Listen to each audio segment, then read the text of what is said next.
Am I the asshole for refusing to pay for my son's college tuition? I, 39 male, had a one-night stand in college and the girl, who we'll call Jade, got pregnant. I agreed to pay child support, but that was all. This arrangement has worked for 18 years, and I never liked the idea of having kids anyway, so I really don't mind that my son, Marty, 18 male, and I have no contact.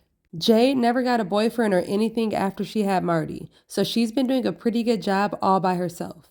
We're still friends to this day, and I've only spoken to Marty a few times. Marty, having recently graduated high school, wants to get into college. His tuition is really expensive though, and as a single parent, Jade just can't afford it. Marty got my number from Jade and asked if I would help pay his tuition. He made a point saying that I have a well-paying job, that he's my only son, and that I'd never been there for him as a dad, so it would be the least that I could do to pay for his tuition. I refused because first off, I've paid Jade child support and extra money on the side for his entire life. And second, I never wanted kids to begin with. Child support was the condition that I took to not directly have to care for him. He said that it was selfish of me to pretend like I didn't have an obligation to him. And I told him that I did have an obligation, which was to pay for him until he was an adult.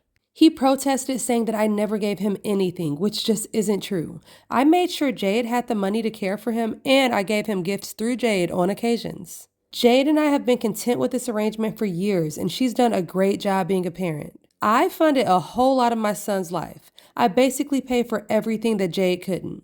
Any extracurricular activities, and sometimes even bills and groceries if she was just in a bad spot. Jade agrees that Marty is being unreasonable in this demand, and she's thankful that I was there to support them both.